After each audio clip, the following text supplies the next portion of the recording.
How to become your own stock analyst. The first step in thinking like an analyst is to develop a probing mind regardless of whether you are looking for growth or value. You must determine what to buy or sell and at what price. Analysts usually focus on one industry or sector. They focus on select companies within that sector. Analysts aim to probe the affairs of the companies on their list by analyzing their financial statements and all other available information. Analysts also probe the affairs of a company's suppliers, customers, and competitors to cross-check the facts. Some visit the company and interact with its management to gain a first-hand understanding of the workings of the company. It's always better to research several stocks in the same industry so you have a comparative analysis. Access to information isn't usually an issue. You can take up just one or two firms at first to test how well you can analyze them. You can think of putting more stocks under your lens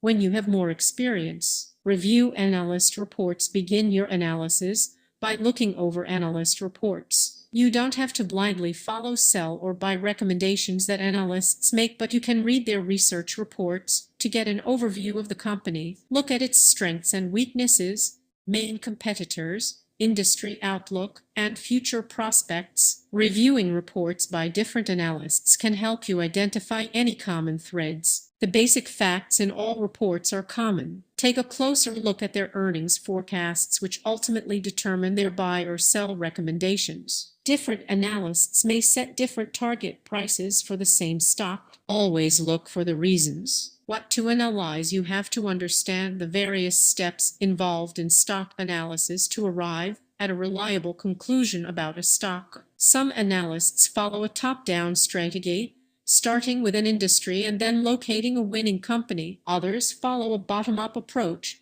starting with a particular company and then learning about the outlook of the industry. You can create your own order, but the entire process should flow smoothly. Industry analysis. Sources of information are publicly available for almost any industry. The annual report of a company itself often gives a good overview of the industry and its future growth outlook. Annual reports also reveal the major and minor competitors in a particular industry. Simultaneously, reading the annual reports of 2 or 3 companies should give a clearer picture. Business model analysis. Focus on a company's strengths and weaknesses. There may be a strong company in a weak industry and a weak company in a strong industry. Their strengths are often reflected in factors such as their unique brand identity, products, customers, and suppliers. You can learn about a company's business model from its annual report, trade magazines, and websites. Financial strength. Understanding the financial strength of a company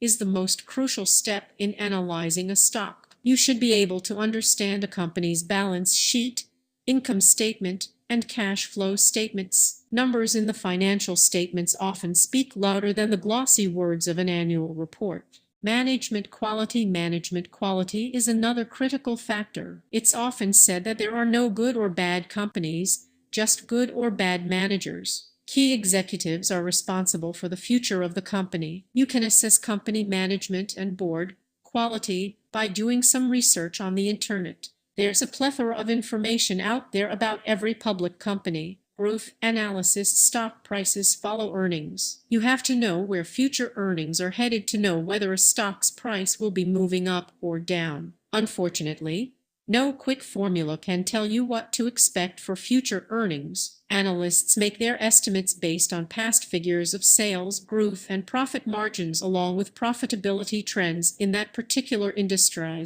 Growth analysis involves connecting what's happened in the past to what's expected to happen in the future. Making accurate earnings forecasts is the ultimate test of your stock analysis capabilities because it's a good indication of how well you understand those industries and companies. Valuations. The next step is to determine the worth of a company. Analysts must figure out if the current market price of the stock is justified in comparison to the company's value. There is no correct value, and analysts use different parameters. Value investors look at intrinsic worth. Growth investors look at earning potential. A company selling at a higher P ratio must grow at a higher price to justify its current price for growth investors. Target price. The final step is to set a target price. You can calculate a high and low target price by multiplying estimated earnings per share, X, with the estimated high and low P ratio. The high and low target price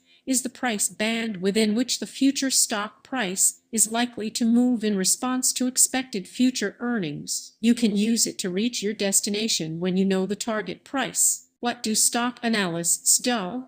Wall Street stock analysts look deeply at a company's financial reports and announcements to conduct fundamental analysis. They come up with a presumed fair value or price target and then issue buy or hold recommendations to investors accordingly. What are some bottom-up tools for stock analysis? Bottom-up analysis begins with a company's financial statements, such as the balance sheet and income statement. Various ratios can be computed from there to reveal a firm's current and expected financial position. These ratios include the debt-to-equity D ratio, the quick ratio, inventory turnover, and various price multiples. What should I do if a stock rises above its target price?